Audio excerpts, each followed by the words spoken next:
എന്താണ് fair value gap, അതെങ്ങനെയാണ് form ആവണേന്നൊക്കെ നമ്മൾ ഡീറ്റെയിൽ ആയിട്ട് പഠിച്ചാണ്. ഇനി നമ്മൾ ഫെയർ വാല്യൂ ഗ്യാപ്പ് വെച്ച് എങ്ങനെ ട്രേഡ് ചെയ്യാന്നുള്ള ഒരു സിമ്പിൾ ആയിട്ടുള്ള സ്ട്രാറ്റജി ഞാൻ നിങ്ങൾക്ക് ഈ വീഡിയോയിൽ പറഞ്ഞുതരാം.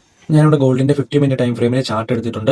ആൻഡ് ഇവിടെ നോക്കുവാണെങ്കിൽ നമുക്ക് കാണാൻ പറ്റും പ്രൈസ് ക്ലിയർ ആയിട്ടൊരു അപ് ട്രെൻഡിൽ, അതായത് ഒരു ഹയർ ഹൈ ക്രിയേറ്റ് ചെയ്ത പ്രൈസ് മൂവ് ആയിക്കൊണ്ടിരിക്കുകയാണ്.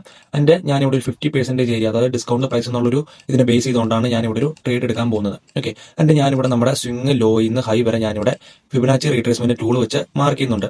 ആൻഡ് ഇവിടെ നമ്മുടെ 50% ഏരിയ വരുന്നത് ഇവിടെയാണ്, അത് ഞാനിവിടെ മാർക്ക് ചെയ്ത് വെക്കുന്നുണ്ട്.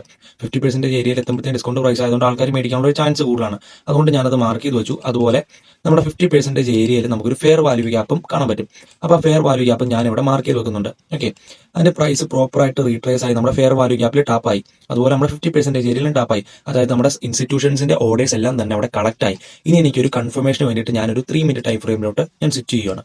3 മിനിറ്റ് ടൈം ഫ്രെയിം എടുത്തപ്പോൾ നമുക്ക് ക്ലിയർ ആയിട്ട് കാണാൻ പറ്റും പ്രൈസ് ഇവിടെ ഒരു ലോവർ ലോ ക്രിയേറ്റ് ചെയ്ത് ഡൗൺ സൈഡിലോട്ട് വരുവാണ്. അപ്പോൾ ഇനി അപ്പ് സൈഡിലോട്ട് പോകണമെന്നുണ്ടെങ്കിൽ നമുക്കൊരു ചേഞ്ച് ഓഫ് ക്യാരക്ടർ കിട്ടണം. അപ്പോൾ ലേറ്റസ്റ്റ് ആയിട്ട് ക്രിയേറ്റ് ചെയ്ത ഒരു സ്വിംഗ് ഹൈ എന്ന് പറയുന്നത് ഇതാണ്. അപ്പോൾ ഇത് പ്രൈസ് എപ്പോൾ ബ്രേക്ക് ചെയ്യുന്നു അതൊരു ചേഞ്ച് ഓഫ് ക്യാരക്ടർ ആയിട്ട് ഞാൻ കൺസിഡർ ചെയ്യും. ആ ഒരു സമയത്തായിരിക്കും ഞാൻ എൻട്രി എടുക്കുന്നത്. നോക്കുവാണെങ്കിൽ ക്ലിയർ ആയിട്ട് പ്രൈസ് ഈ ഒരു സ്വിംഗ് ഹൈ ബ്രേക്ക് ചെയ്തിട്ടുണ്ട്. ഞാനിവിടെ എന്നിട്ട് ട്രേഡ് എടുക്കാൻ നോക്കിയപ്പോഴത്തേക്കും എനിക്ക് കാണാൻ പറ്റും എനിക്ക് സ്റ്റോപ്പ് ലോസ് ഇത്രയും താഴെ വെക്കണം. അതുകൊണ്ട് തന്നെ ഞാൻ അവിടെ ട്രേഡ് എടുക്കുന്നില്ല. ഞാൻ പ്രൈസ് ഒന്ന് ജസ്റ്റ് ഡൗൺ ആവാൻ വേണ്ടിയിട്ട് വെയിറ്റ് ചെയ്യുന്നു. ഒന്ന് റീട്രേസ് ആയി വരുന്ന ആ ഒരു ടൈമിൽ ട്രേഡ് എടുക്കാൻ വേണ്ടിയിട്ട് ഞാൻ വെയിറ്റ് ചെയ്തു. എൻ്റെ ഞാൻ എൻ്റെ സ്റ്റോപ്പ് ലോസ് നമ്മുടെ 3 മിനിറ്റ് സ്വിംഗിലൂടെ താഴെ വെച്ചു. എൻ്റെ ടാർഗറ്റ് 1:2 ഞാനിവിടെ വെക്കുന്നുണ്ട്. ഓക്കെ, അതിൻ്റെ എന്താണ് സംഭവിച്ചിട്ടുള്ളതെന്ന് നമുക്ക് നോക്കാം. നോക്കുവാണെങ്കിൽ ക്ലിയർ ആയിട്ട് പ്രൈസ് റീട്രേസ് ആയി. ഞാനിവിടെ റീട്രേസ് ആയ ടൈമിലാണ് ഞാൻ ഒരു മാർക്കറ്റ് ഓർഡറിൽ ഞാൻ ഇവിടെ ട്രേഡ് പ്ലേസ് ചെയ്തു. അതിന്റെ 1:2 ടാർജറ്റും വെച്ചു. നോക്കുവാണെങ്കിൽ ക്ലിയർ ആയിട്ട് നമ്മുടെ ട്രേഡ് ഇവിടെ പ്രോഫിറ്റ് അടിച്ചിട്ടുണ്ട്. ഞാൻ ഇത് ഓൾറെഡി എടുത്തൊരു ട്രേഡാണ്. ഓൾമോസ്റ്റ് $200 എനിക്ക് ഈ ട്രേഡിൽ നിന്ന് പ്രോഫിറ്റ് കിട്ടിയിട്ടുള്ളതാണ്.